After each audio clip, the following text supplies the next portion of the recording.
my name is Michaeli Thurgood. This is a presentation on some health concerns that individuals with autism may face. So I'm just going to go through the presentation.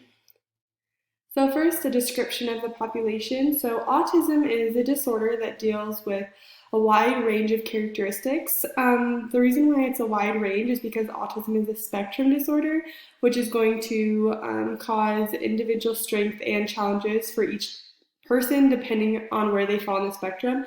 And I have a picture for the next slide that talks about the spectrum.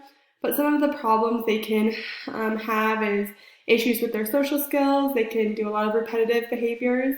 They can have like their knacks that they do. They have a lot of times problems with speech, and then a lot of nonverbal behavior they have problems with.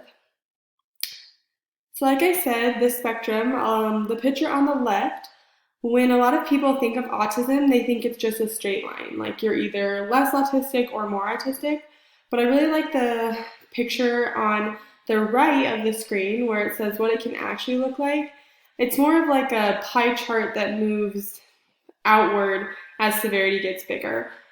Just going around that chart, some of the things that they can face are depression, they have their fixations, they can have an abnormal flat speech, oftentimes have a hard time with that empathy. They have problems with noise sensitivity, social difficulties, anxiety, abnormal posture, poor eye contact, and then tics and fidgets. So that's just what's important, is that there can be a lot of different issues specific to the individual that could cause them problems and in turn affect their health. So individuals with autism are vulnerable for increased health disparities due to, so 1 in 3 people actually have a learning disability, so that's going to create problems getting an education and learning new skills. 70% of autistic people have a mental health problem, so we're worried about depression, anxiety, suicide. Like I mentioned before, they have a lack of social skills. They can actually often be very picky eaters, so we're worried about their health, about what they're going to eat. And then they have noise sensitivity, so this is going to be problems with group settings or group work they're going to struggle with. Profile and size of population. So for autism locally, it's around 1.5%. So for Salt Lake City, Davis, and Tooele counties, I found that it was 1 in 54 children. So kind of across the board, Utah and nationally, and even internationally, we have like a really range of like 0.3 is the difference. Utah is 1.7%. Nationally, there's 1.5% of the population who has autism. And then internationally, it's 1.2. So like I said, there's not really a large difference in population. The main thing I want to stress is there is, however, a big difference in boys versus girls. So boys are much more likely to get autism than females are. Like it says on the slide, 1 in 34 boys versus 1 in 135 girls. So this is a problem that's going to happen more with males.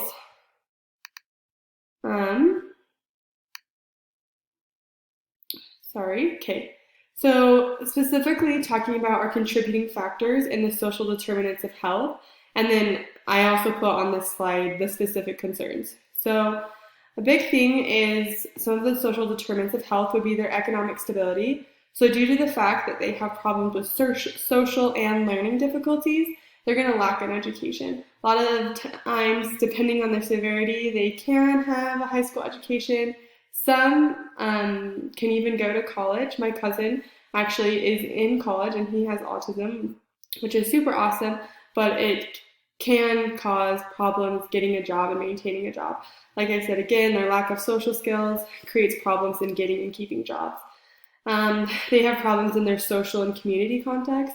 Due to their lack of social skills, they have a hard time keeping friends, so that social circle. A lot of them rely really heavily on their family, which can be a financial burden for them. They also have a high prevalence of anxiety and depression, and like we saw with that scale, it can work. They can have like medium anxiety, high depression. It just depends on where they fall on that spectrum. And then also a lack of social support, like I said. And then another social determinants of health is healthcare access and quality.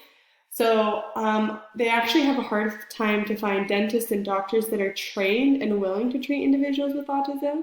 I went to a presentation, like a seminar about autism that new parents face, and they said that they found a pediatrician to take their son who has autism, but that the cost was going to be $1,000 more than their other children. So that is something that causes problems.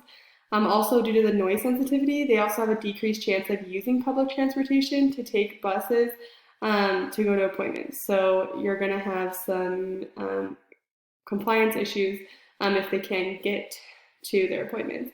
And then also a lot of times they have missed doctor's appointments due to stress and fear.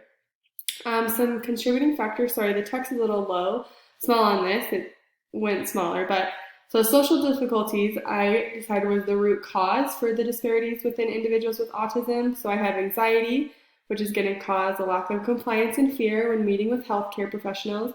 They have speech difficulties, they're not going to be able to communicate adequately to hold a job or even to communicate professionally at all. They often need a lot of speech therapy. Then their OCD and ADD makes difficult times at school, work, friends, and just working in groups, which we know is really important when it comes to moving on into the workforce. And then they have these fixations. Change is really difficult and not very well accepted. Contributing factors. So things that are met is their physiological needs and their safety needs. Often well enough to get food, they understand how things work, but the things that aren't met with them is this belongingness and love needs. They have a problem creating those relationships and that empathy, the esteem needs, and then self-actualization. So like I said, they're able to get food and shelter with disability, but they lack that social circle and the feeling of accomplished in school or whatever they may do, and they may lack that they have achieved one's full potential. Oftentimes with autism, they view things very literally, which can sometimes cause problems. And then likely health outcomes, a lot of people that have autism are obese because they're often very picky eaters. I worked with someone who had autism and he would only eat food that was the color orange or dark brown. So he liked chocolate, bacon, Cheetos, mac and cheese. So you can understand why that can cause some issues. Then again, depression and loneliness. I found a statistic that adults with autism are 5 times more likely to attempt suicide compared to other adults. So communicable diseases, I didn't find that individuals with autism were as likely to get these diseases. It's more of they get more non-communicable diseases because of behaviors such as not as much physical activity, poor dietary references, and then lack of access for healthcare for doctors and dentists. But they could be at risk due to not washing their hands or lack of daily hygiene. So some diseases that they can more likely to get, they are more likely to get schizophrenia, OCD, bipolar, attention deficit disorders, anxiety, depression, hearing impairments, sleep disorders, obesity, GI disorders, and autoimmune diseases such as diabetes. So that's another factor.